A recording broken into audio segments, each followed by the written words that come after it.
Hello everyone, आज हम इस वीडियो में एल्डिहाइड व कीटोन के रासायनिक गुणों में अपचयन व ऑक्सीकरण के बारे में पढ़ेंगे। पिछले वीडियो में हमने एल्डिहाइड व कीटोन की नाभिक्षणीय योगात्मक अभिक्रिया के बारे में पढ़ा था। जिन बच्चों ने पिछला वीडियो नहीं देखा है वह बच्चे पिछला वीडियो अवश्य देखें, क्योंकि नाभिक्षणीय योगात्मक अभिक्रिया इस चैप्टर का बहुत ही इंपॉर्टेंट टॉपिक है, इसीलिए आप पिछला वीडियो जरूर देखें। तो ले रहे हैं आज हम एल्डिहाइड और कीटोन के रासायनिक गुणों में सेकंड रासायनिक गुण एल्डिहाइड और कीटोन का अपचयन। एल्डिहाइड और कीटोन का अपचयन हम कई तरीकों से करते हैं। नंबर 1 जो है इसमें हम ले रहे हैं एल्कोहलों में अपचयन।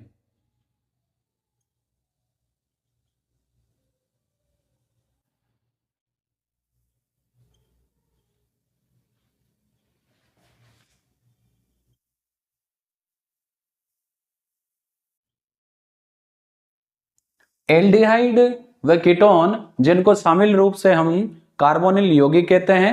कार्बोनिल यौगिकों का अपचयन जैसे सोडियम बोरोन हाइड्राइड या लिथियम एल्यूमिनियम हाइड्राइड जैसे अपचायकों द्वारा करवाने पर हमें एल्डिहाइड से प्राथमिक एल्कोहल और कीटोन से सेकेंडरी यानी द्वितीयक एल्कोहल प्राप्त होता है। तो यहां पर एल्कोहलों में अपचयन में अपचायक के रूप में जो रिएक्टेंट हम काम में ले रहे हैं वो है सोडियम बोरोन हाइड्राइड या लिथियम एल्यूमिनियम हाइड्राइड। ये अपचायक हैं और इनका काम है रिएक्शन के लिए हाइड्रोजन उपलब्ध करवाना। फर्स्ट ऑफ ऑल, जैसे एग्जाम्पल के रूप में हम ले रहे हैं एल्डिहाइड, जैसे एथेनेल। अपचयन करवाएंगे तो अपचायक का काम है ये नवजात हाइड्रोजन इसको देगा।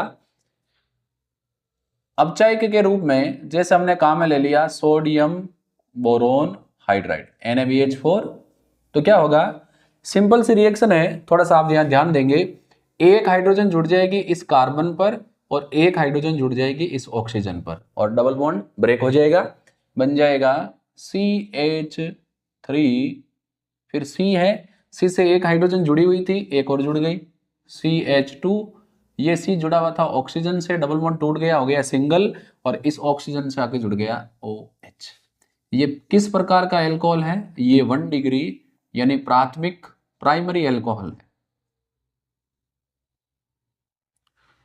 तो एल्डिहाइड का अपचयन करवाने पर हमें 1 डिग्री एल्कोहल मिल रहा है। सेकंड हम ले रहे हैं कीटोन। यहां 2 हाइड्रोजन काम आ रही है तो 2 कर देते हैं। इसका भी अपचयन हम करेंगे, नवजात हाइड्रोजन देगा, अपचयक का काम है। यहां पे 2 हाइड्रोजन काम में आएगी। अपचयक के रूप में मान लो हम सोडियम बोरोन हाइड्राइड काम में ले लेते हैं, चाहे तो लिथियम एल्यूमिनियम हाइड्राइड भी काम में ले सकते हैं। अब इसमें भी एक ऑक्सीजन जुड़ेगी, एक हाइड्रोजन जुड़ेगी ऑक्सीजन से, एक हाइड्रोजन जुड़ेगी कार्बन से, डबल बॉन्ड ब्रेक हो जाएगा।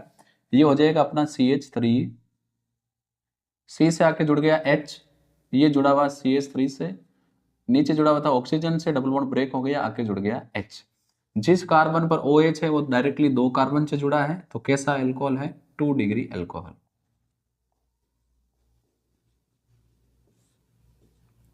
ये रिएक्शन हमने एल्कोहल के रासायनिक गुणों में भी पढ़ी थी। यदि एल्कोहल में 1 डिग्री एल्कोहल का अपचयन करवाया जाए तो हमें एल्डिहाइड मिलता है। 2 डिग्री एल्कोहल का ये हमने 1 डिग्री और 2 डिग्री एल्कोहल के रासायनिक गुणों में पढ़ी थी। यदि हम इसका उल्टा करें, उल्टे का मतलब क्या है, यदि हम 1 डिग्री एल्कोहल का कॉपर धातु की उपस्थिति में विहाइड्रोजनीकरण करें तो हमें 1 डिग्री एल्कोहल से एल्डिहाइड और 2 डिग्री एल्कोहल से हमें क्या मिलता है, कीटोन। जबकि 3 डिग्री एल्कोहल से हमें ना एल्डिहाइड मिलेगा ना कीटोन, हमें एल्कीन मिलेगी। ये हमने एल्कोहल के रासायनिक गुणों में पढ़ा हुआ है। तो रिएक्शन उल्टी है, वहां हमने एल्कोहल से एल्डिहाइड बनाया और यहाँ हम एल्डिहाइड से अल्कोहल बना रहे हैं। तो एक रिएक्शन अगर आपके ध्यान में है तो दूसरी रिएक्शन आप फटाक से लिख सकते हैं, क्योंकि दोनों एक दूसरे की रिवर्स है। अपचयन में दूसरा जो अपचयन है, ये नाम वाली रिएक्शन है क्लीमेंसन अपचयन।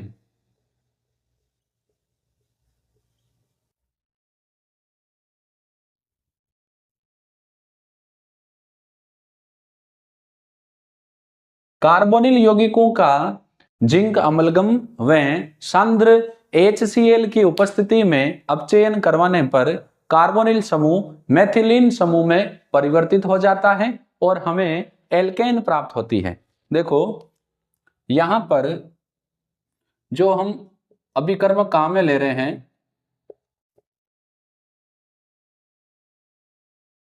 वो है जिंक अमलगम। यदि किसी मिश्र धातु में मरकरी है तो उसको हम अमलगम बोलते हैं, जैसे जिंक अमलगम। यदि जिंक की जगह सोडियम होगा तो उसको हम बोलेंगे सोडियम अमलगम। और इसके साथ हम काम में ले रहे हैं सांद्र HCl, कंसंट्रेट हाइड्रोक्लोरिक एसिड, और इसमें जो कन्वर्जन होता है वो जो कार्बोनिल ग्रुप है ये मेथिलीन ग्रुप में कन्वर्ट हो जाएगा। अब देखो कैसे होगा, इसकी बात हम यहां कर रहे हैं। जैसे मैंने ले लिया एक एल्डिहाइड, एसिटाल्डिहाइड। अब क्योंकि अपचयन कर रहे हैं तो हाइड्रोजन तो आनी ही आनी है। अभिकर्मक हम काम में ले रहे हैं जिंक अमलगम और साथ में सांद्र HCl।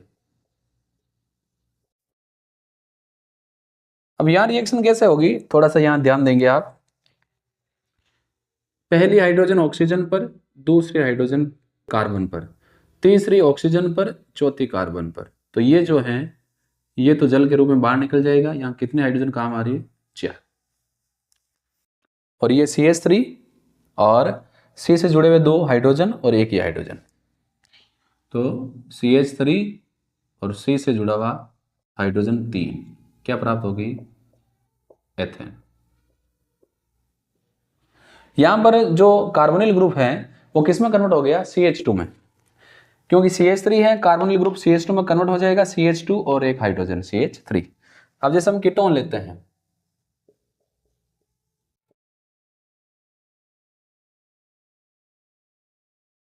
यहां भी हाइड्रोजन काम में आएगी क्योंकि अपचयन हो रहा है। अभिकर्मक सेम सांद्र HCl और सोडियम अमलगम। यहां भी क्या होगा, एक हाइड्रोजन जुड़ेगी इस ऑक्सीजन से, दूसरी कार्बन से, तीसरी ऑक्सीजन से, चौथी कार्बन से। ये भी जल का अणु बाहर जाएगा। यहाँ 4 हाइड्रोजन लिखना चाहें तो यहाँ हम कह सकते हैं H2O का रिमूवल। अब CH3 कार्बोनिल समूह जो है वो चेंज हो गए CH2 में, तो CH3 CH2 CH3, ये भी हमें क्या मिल गई, एल्केन, और इसका क्या नाम है, प्रोपेन। तो ये सेकंड नंबर अपना अपचयन हो गया क्लीमेंसन। अब आते हैं नंबर 3 पर, वो है वुल्फ किस्नर।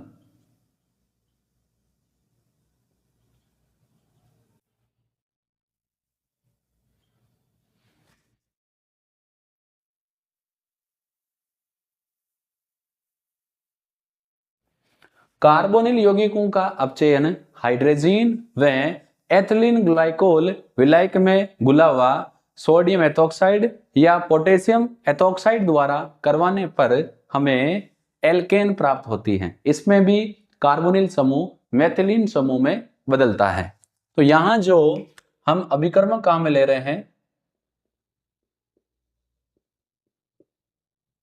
क्योंकि विल्फ किस्नर और क्लीमेंसन अपचयन दोनों सेम है, दोनों में सेम प्रोडक्ट बनेगा।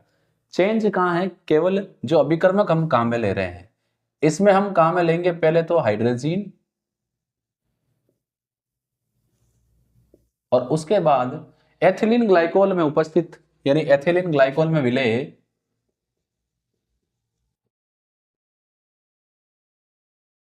एथिलीन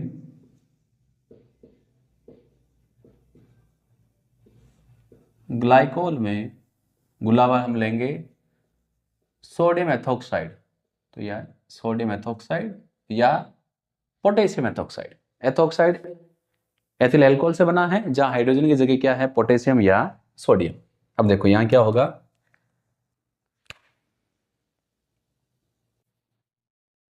हम कार्बोनिल समूह ले रहे हैं, इसकी रिएक्शन पहले करवाएंगे हाइड्रोजीन से। हाइड्रोजीन होता है H2N NH2, ये हमने अमोनिया व्युत्पन्न में पढ़ी थी। हाइड्रोजन से रिएक्शन करके ये क्या बनाएगा, हाइड्रोजोन, क्योंकि यहाँ का ऑक्सीजन और यहाँ की 2 हाइड्रोजन, जल का अणु बाहर हो जाएगा, कार्बन से सीधा डबल बॉन्ड से जुड़ जाएगा नाइट्रोजन, और इससे आगे जुड़ी हुई है NH2। ये हाइड्रोजन के साथ जो बना है इसका नाम है हाइड्रोजोन। फिर फर्दर हम यहाँ रिएक्शन करवाएंगे एथिलीन ग्लाइकोल और साथ में लेंगे पोटेशियम एथोक्साइड, तो C2H5OK या ONA। यहां पर क्या होगा, ये जो नाइट्रोजन है ये N2 के रूप में निकल जाएगी दोनों नाइट्रोजन, और हाइड्रोजन आ जाएगा कार्बन के पास, तो C से आगे जुड़ गए 2 हाइड्रोजन। ये कौन सा ग्रुप है, मेथिलीन ग्रुप।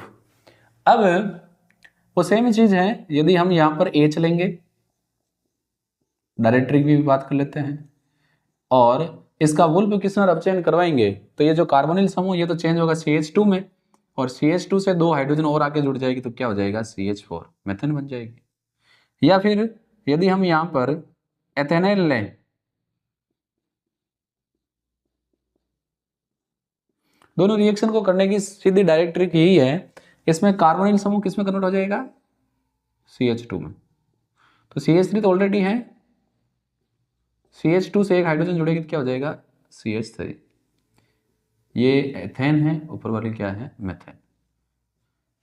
तो यहां पर कॉमन क्या है, क्लीवेंसन अपचयन और वुल्फ किस्नर अपचयन दोनों में एल्डिहाइड और कीटोन का कार्बोनिल समूह मेथिलीन समूह में परिवर्तित हो जाता है, और दोनों अपचयन द्वारा एल्केन देते हैं। फर्क यह है कि यहां हम क्लीवेंसन अपचयन में अपचयन करवाते हैं सांद्र HCl और जिंक अमलगम से, वहीं हम वुल्फ किस्नर में अपचयन करवाते हैं हाइड्रोजीन और उसके बाद एथिलीन ग्लाइकोल विलायक में उपस्थित सोडियम या पोटेशियम एथोक्साइड द्वारा। थोड़ा बॉडी रेज करते हैं।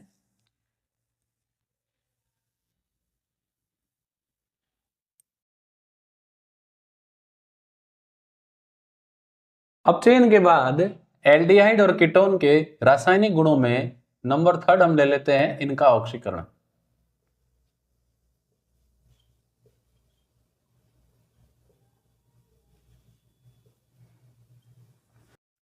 एल्डिहाइड और कीटोन दोनों का यदि ऑक्सीकरण किया जाए तो एल्डिहाइड से हमें कार्बोक्सिलिक अम्ल प्राप्त होता है, जबकि कीटोन से हमें कार्बोक्सिलिक अम्लों का मिश्रण प्राप्त होता है। तो यहां पर यदि हम एल्डिहाइड लेंगे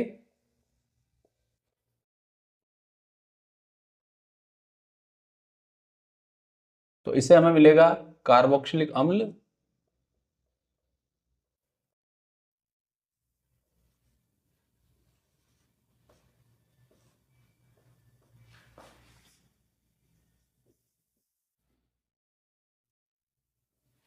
और यदि हम यहां पर एल्डिहाइड की जगह कीटोन लेंगे तो कीटोन के ऑक्सीकरण से हमें मिलेंगे तो कार्बोक्सिलिक एसिड ही, लेकिन कार्बोक्सिलिक अम्लों का लवण मिलेगा।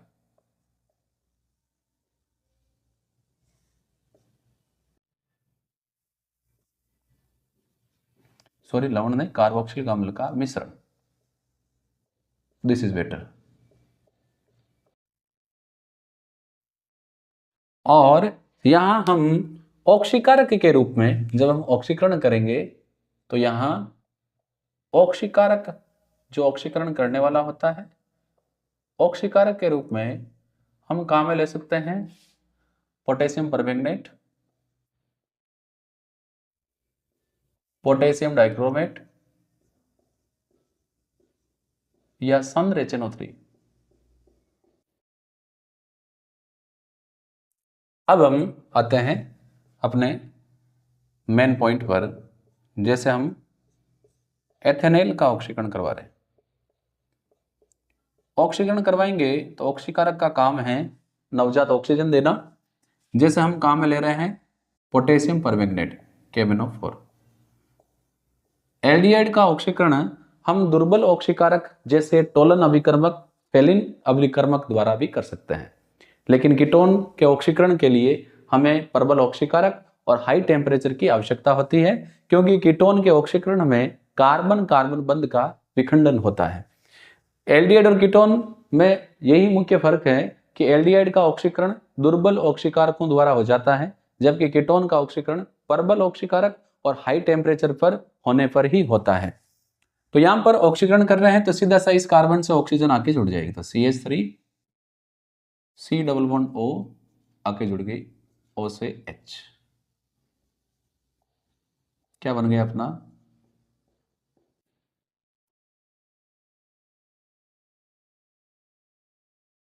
कार्बोक्सिलिक अम्ल। अब हम बात करते हैं कीटोन की।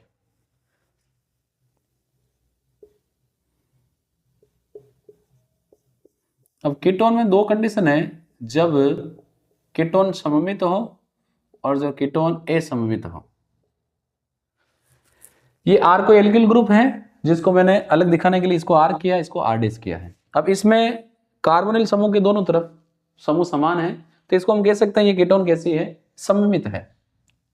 थोड़ा सा यहां ध्यान देंगे, KMnO4 प्रबल ऑक्सीकारक है, इसका यूज ले सकते हैं, टेम्परेचर ज्यादा चाहिए। अब मैं कह रहा हूं क्योंकि कार्बन कार्बन बॉन्ड डिकम्पोज होगा, सपोज करो ये वाला हो रहा है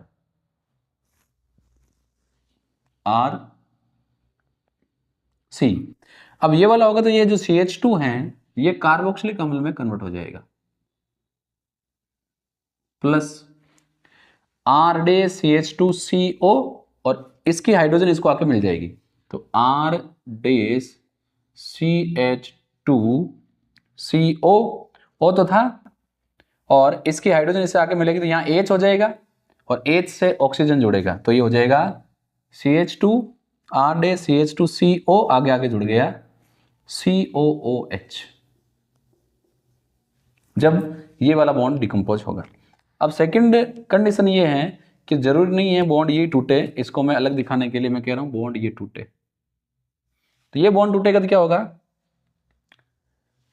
यहां कर लेते हैं R डैश, ये CH2 कन्वर्ट हो जाएगा कार्बोक्सिलिक समूह, प्लस R CH2CO और इससे आके जुड़ जाएगा OH। तो हमें यहाँ दो प्रकार के कार्बोक्सिलिक अम्ल बनने की संभावना है, डिपेंड करता है कि बॉन्ड ये टूटेगा या ये टूटेगा। अब यहाँ पर बॉन्ड कौन सा टूटेगा कौन सा नहीं टूटेगा, उसके लिए एक रूल आता है, हम उस रूल को ले लेते हैं। रूल का नाम है पोपोव का नियम।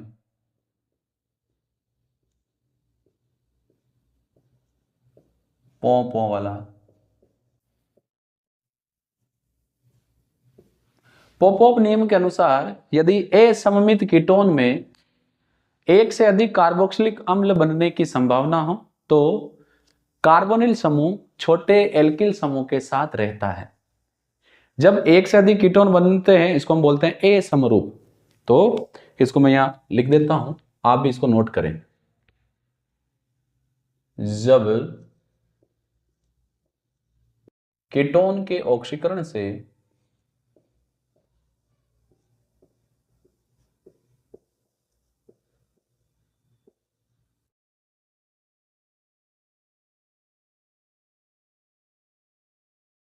असमरूप यानी अलग अलग कीटोन बनने की संभावना हो, सॉरी कार्बोक्सिलिक अम्ल असमरूप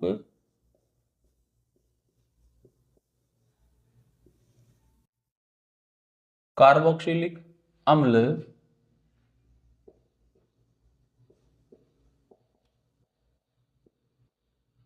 बनने की संभावना हो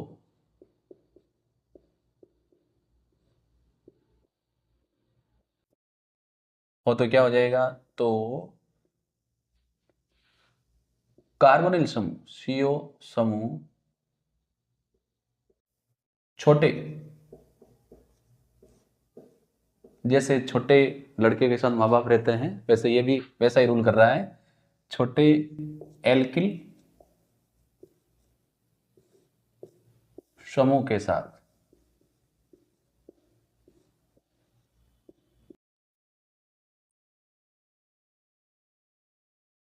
रहता है। अब इतनी हमने रामायण की है तो एग्जाम्पल तो लेना ही पड़ेगा। तो एग्जाम्पल ले लेते हैं CH3 CO CH2 CH3, ऑक्सीकरण, करवाओ ऑक्सीकरण। अब कार्बोनिल समूह से एक तो जुड़ा हुआ CH2 CH3, एक जुड़ा हुआ CH3।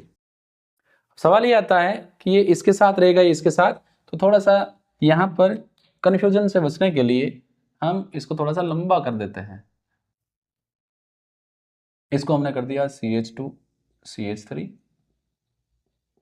ऑक्सीकरण, और इसको मैंने ऐसे कर दिया, ये CH2 है और ये है CH3।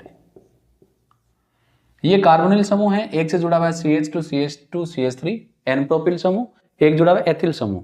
अब इसमें छोटा कौन है, ये है कि ये छोटा, ये है, तो इसके साथ कार्बोनिल समूह रहेगा तो बॉन्ड यहां से टूटेगा, क्योंकि जब बॉन्ड यहां से टूटेगा तभी कार्बोनिल समूह छोटे एल्किल के साथ रहेगा। अगर यहां से टूटेगा तो कार्बोनिल समूह किसके साथ रहेगा, बड़े एल्किल समूह के साथ। तो ये कार्बोनिल समूह कहेगा मैं तो छोटे बच्चे के साथ रहूंगा, तू जा, तुझे जाना है तो अलग होना है तो हो। तो इसमें क्या होगा, ये CH3 है जुड़ा हुआ, CH3 से जुड़ा हुआ CH2 और C डबल बॉन्ड O है, इससे ऑक्सीजन आके जुड़ेगी, ये देगा हाइड्रोजन प्लस CH3 CH2 और ये CH2 चेंज हो जाएगा COOH। इस प्रकार जब ए समरूप कीटोन बनने की कीटोन के ऑक्सीकरण से जब ए समरूप कार्बोक्सिलिक अम्ल बनने की संभावना हो तो जो कार्बोनिल समूह ये छोटे एल्किल समूह के साथ रहेगा। ये ध्यान रखना, कीटोन के ऑक्सीकरण में कार्बोनिल समूह से ये एक हाइड्रोजन देकर एक ऑक्सीजन आके जुड़ जाएगी, और ये जो CH2 खुद है ये किस में कन्वर्ट हो जाएगा, COOH में। इससे दो ऑक्सीजन आके जुड़ेंगे, एक इसके हाइड्रोजन आके जुड़ गई और दूसरे हाइड्रोजन इसको मिल गई, ये क्या बन गया, ये भी कार्बोक्सिलिक एसिड है, ये भी कार्बोक्सिलिक एसिड है। ये 1 2 3 प्रोपेनोइक एसिड है और ये 1 2 3 ये भी क्या है, प्रोपेनोइक एसिड। बस ये ध्यान रखना है कि जब असमरूप कीटोन बनने की संभावना हो तो आपको देखना है कि कार्बोनिल समूह के दोनों तरफ जो ग्रुप छोटा है उसके साथ कार्बोनिल समूह रख दो और बंध को तोड़ दो, क्योंकि ये छोटा है, इसके साथ कार्बोनिल समूह कब रहेगा, जब बंध ये टूटेगा। अगर ये बंध तोड़ दोगे तो कार्बोनिल समूह इससे तो अलग हो गया, किसके साथ चला गया, बड़े ग्रुप के साथ। तो यहां पर अपने एल्डिहाइड और कीटोन के रासायनिक गुणों में इनके अपचयन और ऑक्सीकरण यहां पर समाप्त होता है। एक बार इसको रिकॉल कर लेते हैं। अपचयन में यदि हम एल्डिहाइड व कीटोन का अपचयन सोडियम बोरोन हाइड्राइड या लिथियम एल्यूमिनियम हाइड्राइड द्वारा कराएंगे तो एल्डिहाइड से हमें प्राथमिक अल्कोहल और कीटोन से हमें द्वितीयक सेकेंडरी अल्कोहल प्राप्त होता है। यदि हम एल्डिहाइड व कीटोन का अपचयन जिंक अमलगम व सांद्र HCl द्वारा करवाएं तो हमें एल्केन प्राप्त होती है। मेथिलीन समूह हमें कार्बोनिल समूह मेथिलीन समूह में कन्वर्ट हो जाता है। इसको हम बोलते हैं, क्या नाम बताया था, याद करो, वुल्फ किस्नर होगा या क्लीमेंसन होगा, कौन सा होगा, क्लीमेंसन अपचयन, याद आ गया। यदि हम कार्बोनिल समूह का अपचयन यानी एल्डिहाइड और कीटोन जो यौगिक हैं उनका अपचयन यदि हम हाइड्रोजीन और उसके बाद एथिलीन ग्लाइकोल में घुले हुए सोडियम एथोक्साइड या पोटेशियम एथोक्साइड द्वारा करवाएं तो इससे भी हमें कार्बोनिल समूह मेथिलीन समूह में कन्वर्ट हो जाता है और हमें एल्केन प्राप्त होती है। इसको हम वुल्फ किस्नर अपचयन कहते हैं। देखो इसको ऐसे भी ध्यान रख सकते हैं, सांद्र HCl और जिंक अमलगम थोड़ा सा है, एक हाइड्रोजीन उसके बाद एथिलीन ग्लाइकोल और साथ में क्या है, सोडियम या पोटेशियम एथोक्साइड। तो खूब सारा हाइड्रोजीन एथिलीन ग्लाइकोल सोडियम या पोटेशियम एथोक्साइड, लंबा चौड़ा है तो नाम भी लंबा, क्लीमेंसन अपचयन, वुल्फ किस्नर अपचयन, वुल्फ किस्नर अपचयन बड़ा नाम हो गया। एक हम ले रहे हैं जिंक अमलगम और सांद्र HCl, दो ही ले रहे हैं तो अपचयन कौन सा हो जाएगा, क्लीमेंसन। थोड़ा ले रहे हैं छोटा नाम क्लीमेंसन, ज्यादा ले रहे हैं बड़ा नाम वुल्फ किस्नर अपचयन। अब यदि हम एल्डिहाइड और कीटोन का ऑक्सीकरण करें तो हमें एल्डिहाइड के ऑक्सीकरण से कार्बोक्सिलिक अम्ल मिलता है, जबकि कीटोन के ऑक्सीकरण से कार्बोक्सिलिक अम्लों का मिश्रण प्राप्त होता है। एल्डिहाइड का ऑक्सीकरण हम दुर्बल ऑक्सीकारक से भी करवा सकते हैं, लेकिन कीटोन में क्योंकि कार्बन कार्बन बंध का विखंडन होता है, अतः प्रबल ऑक्सीकारक और अभिक्रिया के लिए तापमान भी अधिक आवश्यक होता है। अब यदि कीटोन के ऑक्सीकरण से असमरूप कार्बोक्सिलिक अम्ल बनने की संभावना हो तो कीटोन का कार्बोनिल समूह छोटे एल्किल समूह के साथ रहेगा। तो यहाँ पर अपने ये वीडियो कंप्लीट होता है। हम अगले वीडियो में इनके केमिकल प्रॉपर्टीज को कंटिन्यू करेंगे। हम फिर मिलेंगे। धन्यवाद।